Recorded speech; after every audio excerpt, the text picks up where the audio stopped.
This is the Politics of Everything, and I'm your host, Amber Daines. Welcome to the podcast where we want to discuss the politics of everything, from money to motherhood, nutrition to narcissism, startups to secularism, the environment to equality, and much more. Our guests are experts in their field or topic of choice, even if you've not yet heard their name. This is a bipartisan podcast, so while we love exploring varied views and get a buzz from a healthy debate, by no means is this a one-sided forum for any one political view.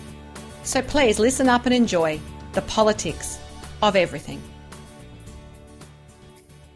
Hello and welcome to the Politics of Everything. Today the topic is networking, and networking has mixed connotations for so many of us. Images of frenzied business card swap fests over cheap wine and a room filled with faces that we don't know is hardly enticing for many. However, networking can also be fun, meaningful, and life-changing. I know that from my own experience. Today, my guest is Fiona Craig, a former lawyer and recruitment consultant turned business coach and the founder of Smart Women Connect, indeed, an Australian networking group for female business folks like me. I'm keen to get her secrets on how we can work that room with confidence as we discuss the politics of networking. Hello, Fiona. Hello, Amber. Well, so tell us a little bit about yourself and your early legal and corporate career. So I'm Scottish, as you might gather from my accent, and I qualified as a lawyer in Scotland. I worked there for about 3 or 4 years, and I moved out to Sydney and worked with a big corporate firm here. Very quickly realised that it really wasn't for me. The late nights, the drafting documents, the detail-oriented work around law really wasn't my strong point. And I'd always been really people-focused. And so when I decided to leave law, I ended up in recruitment, which I did for about 10 years. And that was fantastic. Recruiting lawyers, legal professionals all over the world. That was a really wonderful career for 10 years. Great. And so do you think you were always confident, able to meet new people with enthusiasm and gusto, or was it something that you learnt over time? I have a theory that I learned it through primary school because the headmaster of the primary school was very into musicals and he played piano. He was a singer, and so we were encouraged. I was on stage from about age 7 or 8, and I had lead roles from about age 9 or 10. Now, I wasn't a particularly great singer, and at that stage, I would never have said that I was confident. I'm the youngest of 5 children, the only girl. I'm very close to my mum. And growing up, mum tells me that growing up until about the age of 8 or 9, I used to hide behind her and was very shy and underconfident. I really believe that being forced almost onto stage actually gave me a lot of confidence. And, I think it's a skill to be able to stand up in front of people and not feel, you always feel nervous, but to understand that you actually have something to give and a gift to share. And so I think I've been confident probably since my early-ish school days, but I never really thought about networking until I started work. I just used to look at it as I enjoyed meeting people. I always enjoyed meeting new people. And I think that's the key to it in some ways. And yeah. I know that, when I started my corporate career in the 1990s as well, it was a vastly different landscape to what we have today. I mean, there was no social media. Internet was kind of really in its early days. And so connections were only about face-to-face. Yeah. How do you think we need to embrace it differently to perhaps we used to, or do we have to do both? I think that the internet has opened up vast opportunities. I think back to when I started my legal career. I started in 94, I think it was, 93, 94. And it was about 2 years into my legal training contract where we actually got desktop computers. We didn't have any when I started. So you absolutely, it was the phone and a dictaphone and going into people's offices. There was no such thing as email in our office at that point. And when we did get desktop computers, we were only allowed to use them for internal communications because everyone was scared, all the partners were scared that someone was going to sue us if we sent a document out by mistake or something. And so we used to use it to, as trainee lawyers and young lawyers, we used it to organize Friday night drinks. So we essentially used it to organize our networking, our internal networking events at that time. So I think that, with the rise of the internet and particularly social media in the last 10 years, I mean, LinkedIn has been amazing for my business. I basically have built my profile and my business through LinkedIn. Wow. Online is, I think, for many people, the cornerstone of how they, in some ways, get their confidence too, because you have time. You can create blogs, you can engage with people all from the safety of your own desk or your smartphone. So I think for some people, they find that easier in some ways, which is interesting. Yes, but the reason that I started, completely agree, and I think it has opened up incredible opportunities in terms of the type of people that we can get access to that we probably couldn't have got access to a number of years ago. But the reason that one of the reasons I started Smart Women Connect is having coached professional women, particularly women working in corporate and professional services environments for the last 8 years, I could see that they had a fear around real networking, around making connections and actually making proper business connections that they could then nurture into business relationships and into work, bringing work in. And they were hiding behind their computer a bit too much, not just with networking, but generally just working all the time and not concentrating on building their network. And so I decided that's why I started Smart Women Connect. So one of our taglines is bringing the human connection back to business, because I really believe that at the end of the day, you can meet people online, but the relationship is always stronger when you take it offline. Oh, totally. I absolutely agree. It's interesting you say that. I've found a study the other day from 2016. It was of 3,000 people, and it was led by a US-based CEO called Lou Adler, and he's one of my online connections. But it showed that 85% of jobs were filled through networking and existing connections in that 3,000 people that he surveyed. Yep. So having been a recruiter, how do you think the recruitment world has changed? Or has it always been the case where you could find people, add them to your network, but perhaps it just wasn't in that online capacity? What are sort of the nuances now with recruitment? Yeah, I think it was a lot harder. I mean, recruitment recruiters are scrambling, or have been scrambling the last few years, to keep up with the changes that have happened because of social media.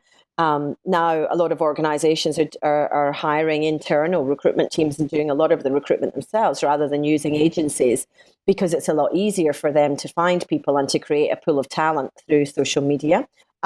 I've used similar statistics. I haven't heard one as high as 85. Usually what I hear is about 70 to 75% of jobs are never advertised.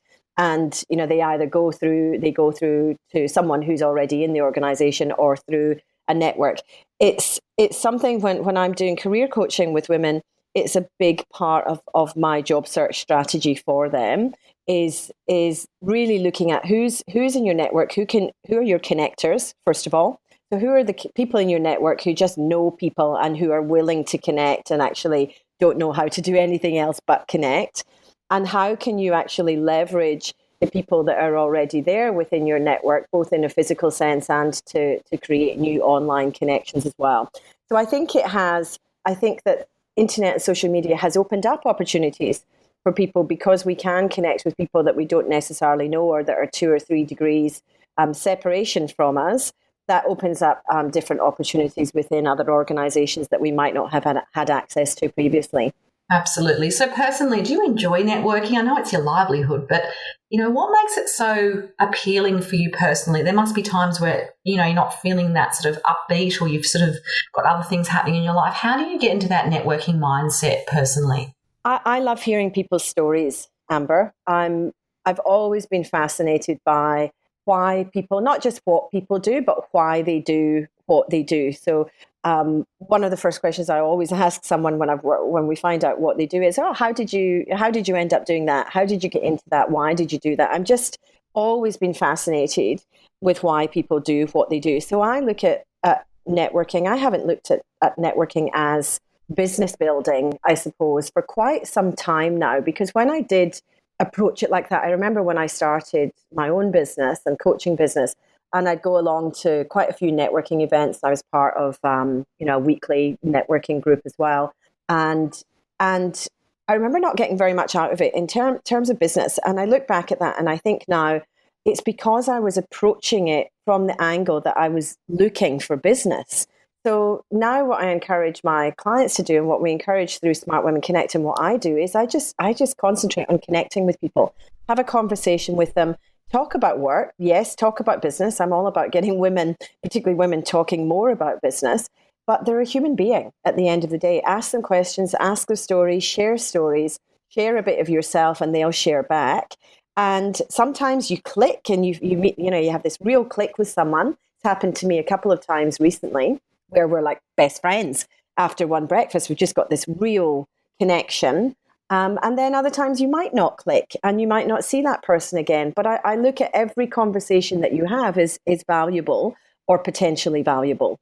And I think it's often about not even if they're the right sort of connection for you, but they might know people in their network who need what you do, or you might, they might facilitate some other opportunity. Obviously, networking is about the personal and the professional, but I often find by being open, not judging, not thinking, okay, this person doesn't, they're not in the same industry as me, or they don't need my services, or we don't have that rapport, as you said. But you never know where that's going to lead. So I'm always very open to meeting new people for that reason. And I always say, Amber, you never know who they know. That's it. That's the exact point. Yeah. So you've said it far more succinctly than me. So we have touched on social media, and it is a business game changer for many small business owners like yourself and myself. Mm. And we can now connect with people obviously faster. I have lots of contacts all over the world, in the US, in Asia, wherever it might be. But it sounds like it's not enough. When you're needing to be, networking to, if you do want to grow your business or your personal brand, you say you have to take it offline. How do you balance that out? Is there some sort of, gamification of this that works, or is it just about doing a little bit of everything? I think it's about doing a little bit of everything. I think that social media is a great place to start. And, again, it's a big part of my networking strategy. And on that, you've mentioned LinkedIn. What else do you use, by the way? I have mainly used LinkedIn. I know some people who've been very successful creating networks through Twitter. I personally haven't. I don't have enough time to use everything. I've used Facebook a little bit, but it's still, I think Facebook's still in transition between the personal and the business to a certain degree. But it's becoming much more business focused. And I think it depends who your clientele are. My market, the professional women that I work with are all on LinkedIn. And so it's just made sense for me to concentrate my efforts on that platform. And it's been incredibly successful for me. How many people are in your LinkedIn network? Do you even know? Yes. Yeah, I have 6,336 at this moment. That is impressive. That is impressive. You get to the point. There's a tipping point with LinkedIn where you get over the 500 connections, and particularly when you get over 1,000 connections, people start to find you because they're seeing you through their networks. They're seeing you post through people liking or commenting or being connected to you, and you start getting connection requests. So I very rarely now go out and actively connect with people unless it's people that I've met or there's someone specific that I want to get in front of through LinkedIn. Now most of my LinkedIn is quite reactive in terms of people building connections. It's mainly people connecting with me. So there's a shift there once you get to a certain level. It's that critical mass, isn't it? And I think, like you say, it's a bit of, I've always found personally, and a lot of the people that I've coached in the communication space, people won't read everything that you've posted perhaps on LinkedIn or whatever forum you use, but, it's about an overall success rate. So they might read 1 in 3 of your blogs, or there might be some particular article that resonates and then they share and like it. And that's kind of that consistency and that persistence are the two things I think that work well on social media. So in terms of offline connecting, you need to do that as well. Is there any examples when that's worked so well for you? Like, are there any game-changing stories or moments where the networking space has suddenly made sense to you? And, it might be a lucrative piece of business. It might be meeting a future person that might come into your business and work with you. What's been like something that tangible that listeners can go, okay, this is going to motivate me to want to give it a go as well? So I've got a story, which is quite a recent story, of someone who I actually reached out to. So we were connected. She's general counsel of a large company. We were connected via LinkedIn, but I didn't know her. I'd never met her. didn't even really know anyone who knew her, but she has a very high profile, in fact. And I was really impressed with how she'd built her profile. A lot of the work that I do with women is helping them build their profile and their personal brand, and work with a lot of women in the legal space. And so I reached out to Claire, and I emailed her via LinkedIn, and I said, "Hey, Claire, my name's Fiona. I've been stalking you for a little bit of time now on LinkedIn, following what you do. I'm really impressed with the way that you've built your profile and your brand. I help other professional women do that. I'd love to have a coffee with you and find out more about how you did that, and see if there's something that we can perhaps do together to share your story and help inspire other women." So that led to her emailing me back saying, "Hey, Fiona, I've been stalking you too." We had breakfast. So we had breakfast. At that breakfast, she was one of the people I'm talking about. We just really clicked. She's an awesome human being. We just really clicked. And by the end of that breakfast, she'd written down a bunch of connections. So she's a natural connector. And she put me in touch with, she went back to her desk, said, "Send me something about Smart Women Connect. I'll send it out to some people, some senior legal women in my network." I got back to my desk, sent her the information. By the end of that day, I had 10 really senior connections within law. 2, 3, I think now 4 of those connections have resulted in work, whether that's or something like a breakfast being hosted, or running workshops for them, or coaching. Just incredible connections. We then subsequently had lunch again. We now meet quite regularly, and we're quite good friends. By the end of the second lunch, I think I had up to about 30 people that she had connected me with, and she just keeps going. It's just the tip of the iceberg. Absolute game changer for me for Smart Women Connect. Has taken me and the not just the business to a whole level, but the type of women that are coming on board and joining. She's a member now as well. It's taken it to a whole new level, Amber. I can't quite describe it.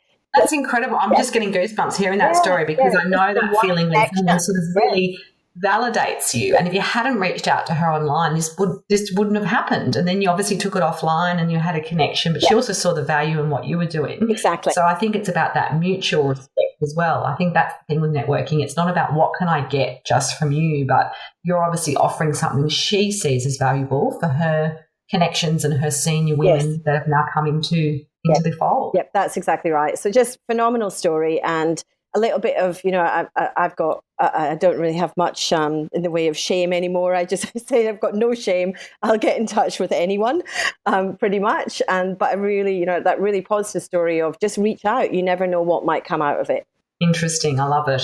So some advice for newbies to the networking game, if you like. Yeah. So how do people manage nerves and make the most out of those offline opportunities? I think online is one thing that we can all sort of look at other people and work that out quite easily. But, when you walk into that room and you are meeting new people, or you've been someone's +1 and you don't really know what to expect, how do you actually manage those initial nerves and how do you get over yourself, if you like? Yeah, I've had a lot of nervous networkers. There's one of our members at the moment who is now actually has gone from being probably one of my most nervous networkers to one of my pro networkers. She's fantastic.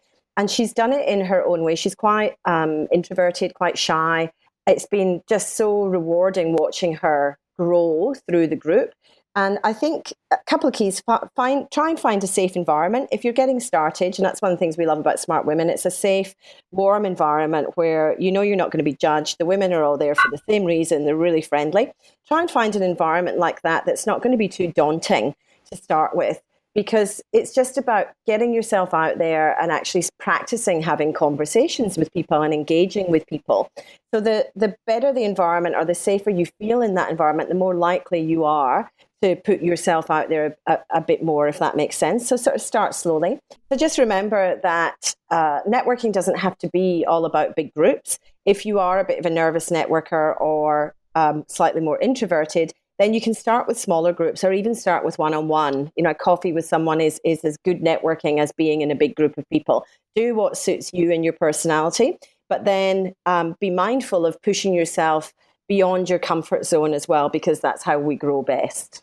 Absolutely. So often you meet tricky or awkward people, and those people that you don't have the rapport with. How do you deal with that? I mean, we're not going to be, best friends with everyone. We're not going to get on with everyone. How is there any courtesies around how to manage that? Yeah, I think it's to be respectful. So I'm always respectful of someone's time. So whether I'm bored senseless or just feel I've got nothing in common with that person, I will always give them a bit of my time and my respect. I'll maintain eye contact. I'll actively listen to what they're saying. But then I'm at a stage now where I don't have a lot of time to waste, Amber. If you're running your own business, you don't really have a lot of time to waste. I'm pretty direct. I won't say you're boring me senseless, but I will say something along the lines of, it's been so good to speak to you. I really enjoyed hearing about your background. Probably like you, I'm here to meet a few people today or tonight. So really great speaking to you. I'm just going to go off and mingle a bit more. Hope to see you a bit later in the day or something like that. Or another tip and technique that I use and teach people is take the person with you. So say, there's a group of people over there. There's someone there I'd like to meet. Would you like to come with me? And we'll go introduce ourselves to that group. Take them, introduce them to the group, and then make your exit. No, I think that's great. Bit of tact, but a little bit of directness doesn't go astray. And I think often people are feeling it as well. I don't think it's a one-way thing. If you don't have that connection or conversation has just gone stilted or it's gone awkward, you both know. So I think we're all adults and we should be able to be a little bit honest as well. Absolutely. So with the Smart Women Connect, how do you differentiate yourself from other sort of female networking groups out there? I mean, I know I've been to your events, I'm a member, and I understand the premise of it. But for people who don't get it, it's obviously female focused, but what makes it different? I think there's a couple of things. One, in terms of where we sit in the market, when I started, I knew and I could see, and I was part of some groups which were for female founders or female entrepreneurs. There's quite a lot of networking groups out there for that. There's a reasonable number of networking groups for senior executive women once they get to the sort of C-suite level. But there wasn't really much in the way of real connecting community style groups for corporate women. So I'd worked with corporate and professional services all my career. And the women kept saying, I don't know where to go, or we don't have events for us. And I think that's where I'm differentiating myself in terms of the market. So it's very much aimed and perfect for women who are working in corporate or like you, Amber, who actually work with corporate.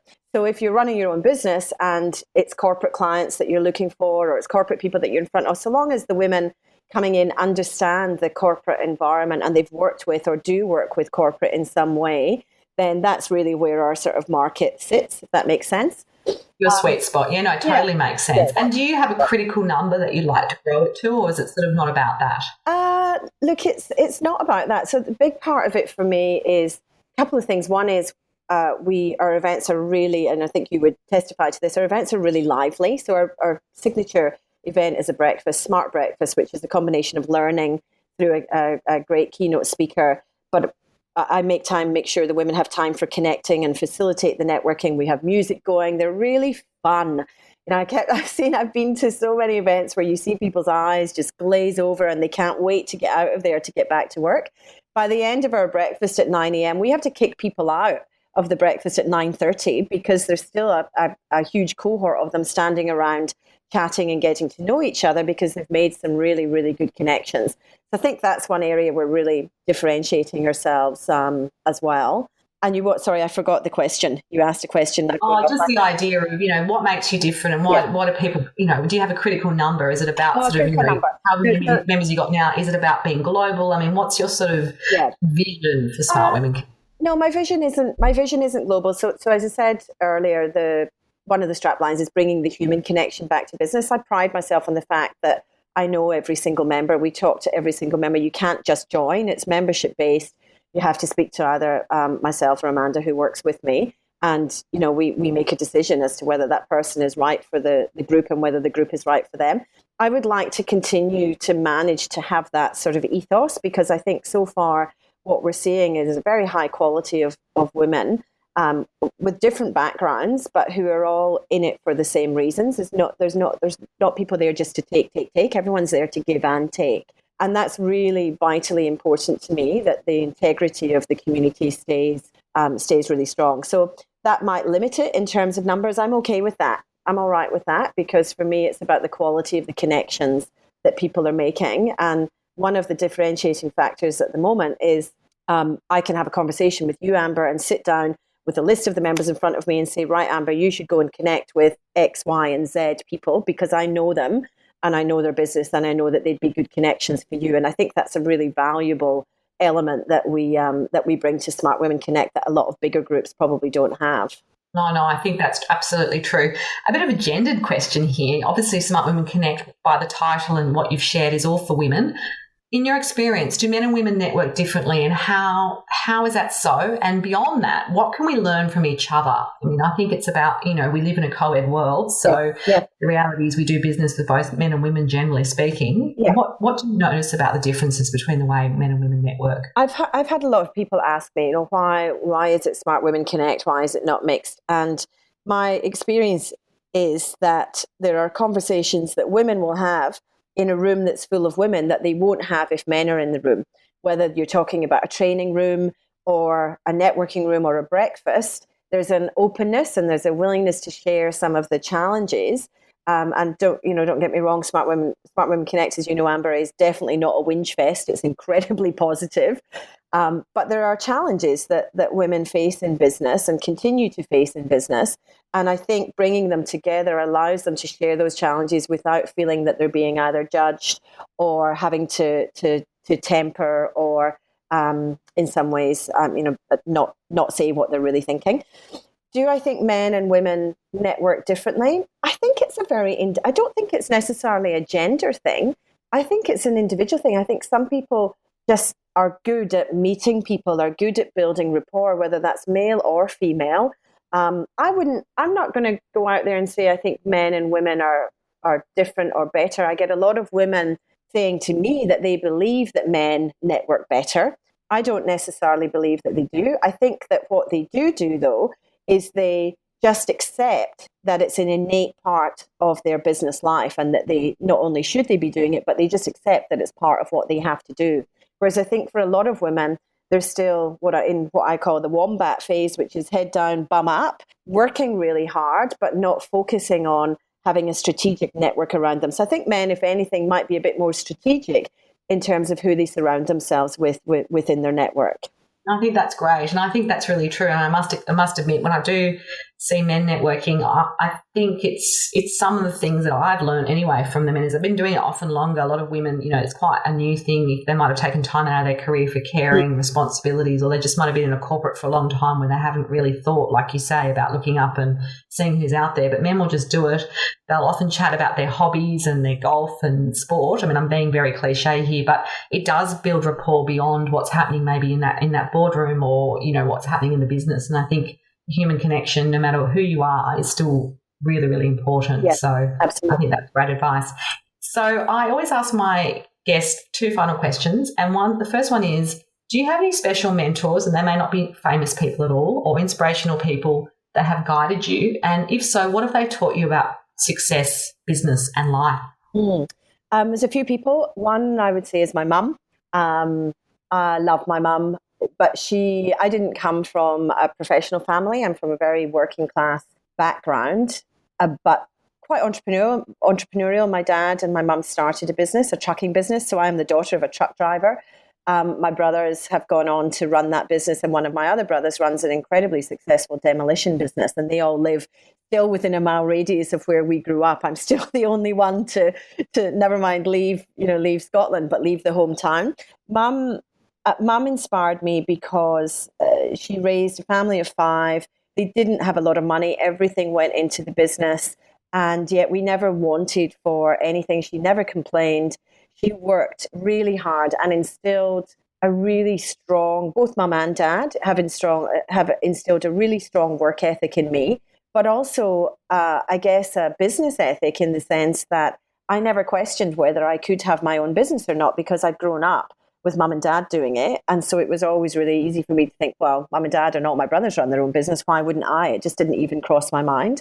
So I continue to be inspired by my mum. She's 75. She was out here last school holidays, and I loved spending time with her. I just continue to be inspired by her strength and her continued love and support for all of us, all of the family. That's incredible. So just to wrap up, what are some tips, maybe 1, 2 or 3 top tips that you have for listeners who want to navigate the politics of networking? What would be your final pearls of wisdom for them? Find your connectors. So find the Claires, like I talked about. Find people like that, you will have people like that in your network already. You just might not be aware of who they are. They are absolutely invaluable. They are gold in terms of your network. That would be my first tip. Second tip is definitely find a group of women I call smart women, my clan. Being Scottish, but find your tribe, find your clan, find your people. You'll know when you click, you'll know when you fit, and it's really important that you feel that. And my third point is, please just look at it as meeting people and listening to people's stories. Be willing to share your story, be willing to understand and hear other people's stories. And I really believe that if you do that, then the rest of it will follow: the relationship, the business relationship, the work, the money, etc., etc. I believe that all of that will flow. That's fantastic advice. It's been a pleasure to have you today on the program. If you want to connect further with Fiona, because that's the theme we're in, there'll be some details of her various connections, her website, her LinkedIn profile, and so forth on our show notes. You've been listening to The Politics of Everything. Until next time, take care. Thanks for listening today. If you've enjoyed The Politics of Everything, we thrive on feedback. So please add a short review and share the podcast with your network, your friends and family.